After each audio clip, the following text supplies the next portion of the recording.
جمال الوجود بذكر الإله وتصفو الحياة بنور هدى جمال الوجود بذكر. اچھا، اسی طریقے سے جو بہت سے لوگوں کی زندگیوں میں جو غم، خوف یا سٹریس یا ڈپریشن کی جو سچویشن ہوتی ہے، اس کی ریزنز میں سے ایک ریزن یہ بھی ہوتا ہے کہ وہ اپنے پریزنٹ میں نہیں زندہ رہتے، وہ اپنے حال میں نہیں زندہ رہتے. they don't live for today. وہ کیا کرتے ہیں، ان کی زندگی میں یا تو ماضی کے پریشانیاں، غم اور وہ جو ان کے ساتھ زیادتیاں ہوئی ہوتی ہیں ان کو اپنے ذہن میں سوار کر کے اپنی زندگی گزار رہے ہوتے ہیں، یا پھر فیوچر میں آنے والے ان سین چیزیں جو بھی ہوئی نہیں، ان کا خوف اور ایزمپشنز کہ یہ ہو جائے گا تو کیا ہوگا، جاب چلی جائے گی تو کیا ہوگا، اس خوف کی وجہ سے وہ کیا کرتے ہیں، اس کو اپنے ذہن میں پال کے جو ہے اس کی وجہ سے آپ کیا کرتے ہیں، وہ ڈپریشن میں چلے جاتے ہیں. سو اس سچویشن سے بچنے کے لیے کیا ہے کہ اپنی زندگی کا ایک اصول بنا لیں. Start living for today. آج کے دن کو فوکس کریں. آپ یہ سوچ لیں کہ میرے پاس صرف آج کا ہی دن ہے، جو گزر گیا آئی ڈونٹ کیئر اباؤٹ اٹ، کیونکہ میں پاسٹ کو چینج نہیں کر سکتا. جو آنا ہے I don't care about that as well, because وہ میرے بس میں نہیں ہے اور مجھے پتہ بھی نہیں ہے.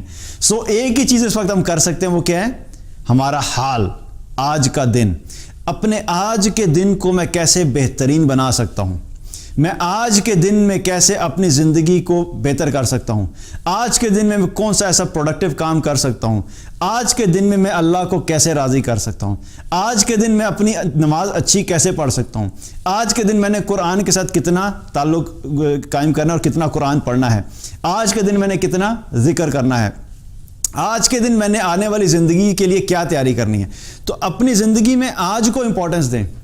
اور بہت سے لوگ چونکہ اس مائنڈ سیٹ سے نہیں زندگی گزارتے اور وہ پاسٹ اور فیوچر کے سٹریس جو پریشانیاں ہیں ان کو لے کے اپنی زندگی کا حصہ بنا لیتے ہیں، تو کیا ہوتا ہے، ان کا پریزنٹ بھی خراب ہو جاتا ہے.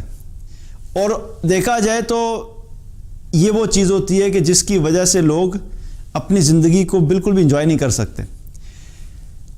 اسی لیے اگر دیکھا جائے تو رسول اللہ صلی اللہ علیہ وسلم نے بھی ہمیں جو ہے وہ جو گائیڈ لائنز دی زندگی گزارنے کی، ان میں ایک کیا ہے چیز ہے، آپ صلی اللہ علیہ وسلم نے کیا فرمایا کہ اگر کوئی شخص اس حال میں صبح کرے کہ وہ اپنی قوم میں امن کے ساتھ ہو اور اس کے پاس اور وہ صحت مند ہو اور تندرست ہو اور اس کے پاس ایک دن کا کھانا موجود ہو، تو اللہ نے اس کے لیے ساری دنیا کی خیر ایک جگہ پہ جمع کر لی. ایک دن کا کھانا. آپ صلی اللہ علیہ وسلم نے یہ نہیں کہا کہ اس شخص کے پاس اگلے ایک ہفتے کا سٹاک اویلیبل ہو، ایک سال کی سیونگ پڑی ہوئی ہو تو بس اس کے لیے خیر ہوگی، بلکہ ایک دن کے لیے تمہاری زندگی گزارنے کی جو چیزیں چاہیے ہیں اگر وہ ایک دن کی موجود ہیں، سو بی تھینکفل ٹو اللہ سبحانہ تعالیٰ. اللہ کا شکر ہے کہ اللہ نے آج کے دن کے میری ساری ضروریات پوری کر دیں. آج مجھے بھوک لگی تھی، کھانا موجود ہے. آج مجھے پیاس لگ رہی ہے، پانی موجود ہے. آج میری سانسیں چل رہی ہیں، میں نے اللہ کو راضی کرنا ہے. آج کے دن میری جاب ٹھیک چل رہی ہے. آج کے دن میرے تعلقات سب سے ٹھیک ہیں. اپنے آج کو بہتر بنانا شروع کر دیں، آٹومیٹیکلی آپ کی زندگی بہتر ہو جائے گی. آج میں نے اللہ کو راضی کرنا ہے. آج میں نے توبہ کرنی ہے.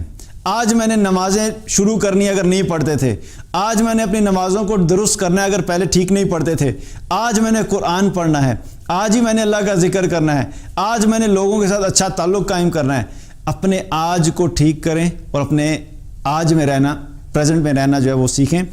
یہ اگر ہم اپنی زندگی میں اپلائی کر لیں، اور یہ بات کرنا آسان ہے لیکن اس چیز کے اوپر آنا از ڈیفیکلٹ. لیکن اگر یہ ذہن میں ہی نہیں ہوگا تو ہم اس کو اپنی کوشش بھی نہیں کر سکتے. تو کوشش کیا کرنی ہے کہ اپنی زندگی کو کہ جو پاسٹ ہے اور جو فیوچر ہے اس کو تھوڑی دیر کے لیے سائڈ پہ کر دیں اور تھنک اباؤٹ اٹ کہ میں نے آج ہی گزارنا ہے. اسی لیے ابن عمر رضی اللہ عنہ بھی فرمایا کرتے تھے کہ تم جب صبح کرو تو شام کا انتظار مت کرو، اور اگر شام کرو تو صبح کا انتظار مت کرو. مقصد کیا ہے کہ ہم اس دنیا میں ایک ہی دن کے لیے ہیں اور میرا آج کا دن ہی میٹر کرتا ہے، کیونکہ میرا پاسٹ میں چینج نہیں کر سکتا اور میرا فیوچر میں نے دیکھا نہیں ہے. So only thing that matters is our present اور آج کا دن ہے. تو آج پہ فوکس کر کے زندگی گزاریں. آپ کے بہت سے جو ڈپریشن اور اسٹریس کی چیزیں ہیں وہ آپ کی زندگی سے نکل جائیں گی.